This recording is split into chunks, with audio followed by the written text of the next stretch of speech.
साल 1830 का हिंदुस्तान, जंगल, रास्ते और गांव, हर कोने में दहशत का आलम था। ठगों का आतंक उत्तर भारत की सुनसान सड़कों पर इस कदर फैला था कि सफर करना मौत के मुंह में जाने जैसा था। वहीं दक्षिण और मध्य भारत में पिंडारियों के घुड़सवार गिरोह गांवों को लूटते और निर्दोष लोगों को मौत के घाट उतारते।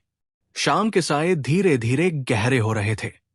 उत्तर भारत के जंगलों के बीच से गुजर रहा व्यापारियों का एक काफिला, जिसकी हर सांस डर और सन्नाटे में घुली हुई थी।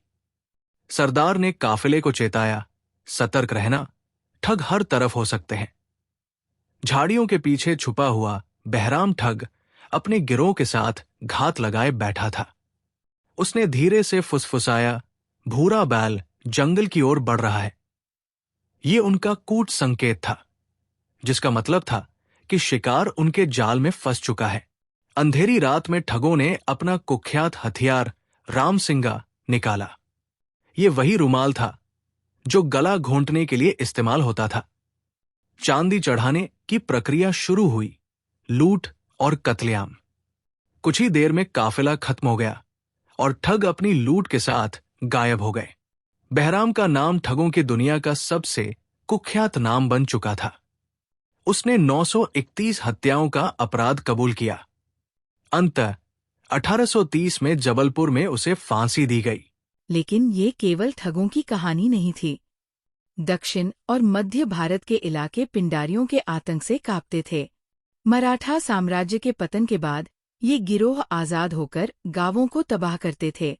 चीतू पिंडारी इन लुटेरों का सबसे खतरनाक सरदार, तेज हमलों और गुप्त रणनीतियों के लिए कुख्यात था।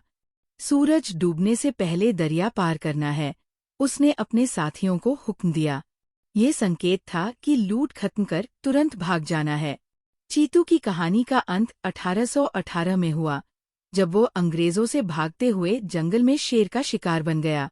लेकिन तब तक वह मध्य भारत के कई गांवों को बर्बाद कर चुका था। अंग्रेजी हुकूमत के लिए ठगों और पिंडारियों का खात्मा करना एक बड़ी चुनौती बन गया।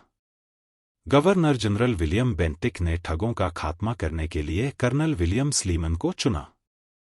स्लीमन ने अपनी सूझबूझ से ठगों के गुप्त कोड और नेटवर्क को तोड़ा। उसने जासूसों को ठगों के गिरोह में शामिल किया, उनकी भाषा सीखी और ठगों को एक दूसरे के खिलाफ खड़ा किया। स्लीमन के प्रयासों ने ठगों के खौफनाक साम्राज्य का अंत किया।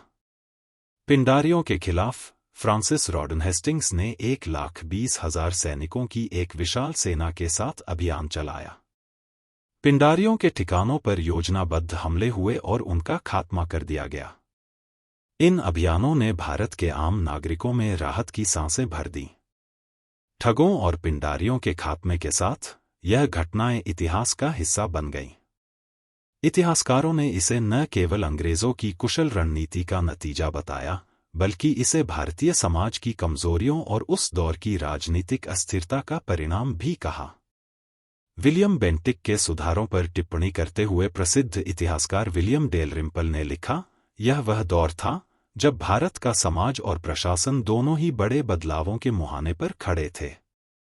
कर्नल स्लीमन पर आधारित पुस्तक कन्फेशंस ऑफ अ थग को 1839 में अंग्रेजी लेखक फिलिप मीडोज टेलर ने लिखा।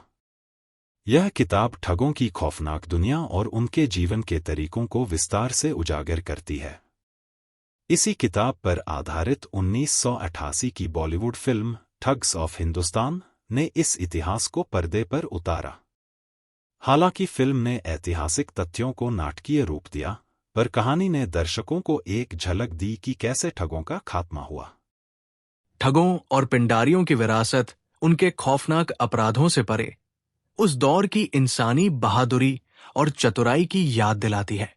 ये कहानियां हमें सिखाती है कि आतंक चाहे कितना भी बड़ा क्यों न हो, साहस और सच्चाई हमेशा विजयी होती है।